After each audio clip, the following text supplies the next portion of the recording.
All right, and it's our pleasure to be joined by Christine Wang. Christine has over 15 years in international experience in innovation, strategy, and venture building across Europe and Asia.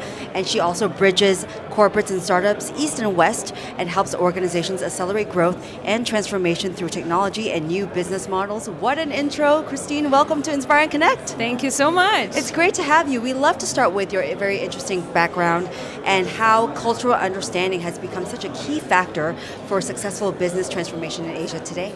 Yeah, sure. Thank you so much. So as someone who's German-Chinese, I've always lived and worked between different cultures, and I've actually noted how important it is to be able to be very fluent in cultural matters and values. So for example, I was helping a very big Chinese global conglomerate expand into the world. And they're Chinese, so they thought, okay, well, Europe is basically like one country type of thing. But of course, marketing to a Spanish person is very different to a Finnish person. Likewise, as helping a French company come into Asia. So I believe this is one of the most important elements, this cultural fluency for anything business, but especially when it comes to business transformation. We have talked about the challenges of overgeneralizing regions, and so that is something interesting that you brought up as well. And the idea of embedded executives or integrated leaders is gaining traction. What does this approach offer compared to a more traditional consulting model?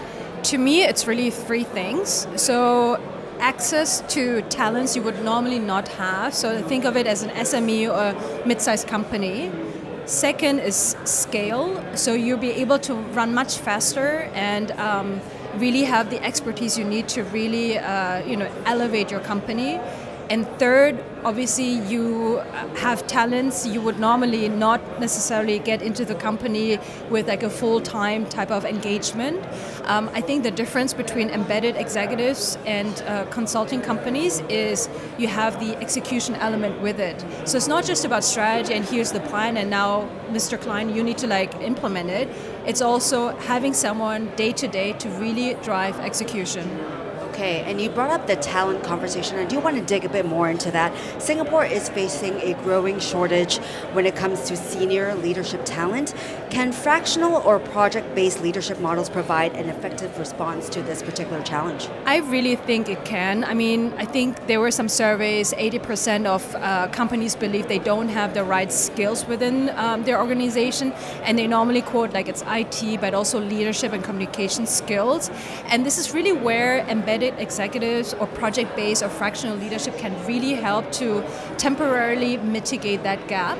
And this is also where Asia Connect comes in to really bring that element into different organizations. All right, and we'd love to wrap up with a bit of an overview now, Christine. Looking ahead, what do you think the next phase of economic and leadership transformation in Asia will look like? It's quite a big question. Yes, it is, but I think everyone knows about geopolitical dynamics, right? We see that quite a bit in the China plus one, but now also China plus N strategy, meaning a lot of manufacturing moves and shifts around Southeast Asia, which I think is one big, let's say, dynamic in the market. I think the second one is obviously AI. I mean, this is not just an Asia-focused thing, but I think being able to adopt technology, AI, and digitization becomes even more important these days. So I believe these are the two big factors that will drive the next generation of leaders in Asia. Right, a very exciting time for us here in Asia. Christine Wang, thank you so much for joining us, and we hope that you have a great time at Inspire and Connect today. Thank you so much. It was a pleasure. Thank you. Thank you.